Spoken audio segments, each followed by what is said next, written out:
கண்மணி அன்புடன் அடுத்த வர எபிசோட பார்த்தீங்கன்னா, அன்பு வந்து இதுக்கு மேலே கண்மணி கிட்ட உண்மையை மறைக்க வேணாம்னு சொல்லிட்டு ஒரு வீடியோவாக பேசுவார். அந்த வீடியோவில் நான் வெண்ணிலாவை லவ் பண்ணேன் அப்படிங்கிற விஷயத்தெல்லாம் சொல்லிட்டு, ஆனால் இப்போ வந்து என் மனசில் நீ மட்டும் தான் இருக்க, கடைசி வரைக்கும் நீ தான் இருப்ப அப்படின்னு சொல்லிட்டு அந்த மாதிரிலாம் வீடியோவில் பேசி வச்சிருக்காரு. அந்த வீடியோவை கண்மணி பார்க்கணும், இதுக்கு மேலே மறைக்கக்கூடாதுன்னு சொல்லிட்டு கண்மணி கிச்சனில் இருந்த கண்மணியை ரூமுக்கு வர சொல்லி லேப்டாப்பை ஆன் பண்ணி வச்சுட்டு இவர் வந்து மொட்டை மாடியில் இருக்கார். ஆனால் கீழே வந்து பார்த்தப்போ பார்த்தீங்கன்னா கண்மணி அந்த வீடியோவை பார்த்துருக்க மாட்டாங்க. லேப்டாப்பில் சார்ஜ் இல்லாமல் ஆஃப் ஆகிருக்கும். கண்மணியும் குளிச்சுட்டு எப்போதும் போல் ரிலாக்ஸாக தான் இருப்பாங்க.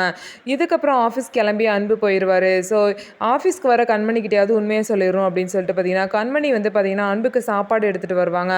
அவங்கக்கிட்ட உண்மையை சொல்லணும்னு நினைக்கிறாங்க. அவங்கக்கிட்ட சொல்கிறதுக்கு முன்னாடியே அந்த வீடியோவை வெண்ணிலா வந்து பார்த்துருவாங்க. வெண்ணிலா பார்த்துட்டு என்ன இப்படிலாம் பேசியிருக்காரு அப்படின்னு சொல்லிட்டு வெண்ணிலா வந்து ரொம்பவே வந்து கடுப்பாகி அழுதுகிட்டு இருப்பாங்க. அதுக்கப்புறம் அன்புக்கிட்ட நீ என்னை லவ் பண்ணது உண்மைதான அன்பு, நீ இப்போ எதுக்கு இந்த மாதிரிலாம் பேசியிருக்க அப்படின்னு சொல்லிட்டு வெண்ணிலாவும் அன்பு பேசுகிறத பார்த்தீங்க அப்படின்னா கண்மணி கேட்டுருவாங்க. கண்மணி கேட்டுட்டு அதுக்கப்புறம் ரொம்பவே ஷாக் ஆகி அழ ஆரம்பிச்சிருவாங்க. அதுக்கப்புறம் அன்பை வந்து அவங்க தலையில் வந்து சத்தியம் பண்ண சொல்லுவாங்க. நீங்கள் வெண்ணிலாவை காதலிச்சிங்களான்னு கேட்கும்போது ஆமாம் அப்படின்னு சொல்லிட்டு அன்பு வந்து சொல்லிடுவார்.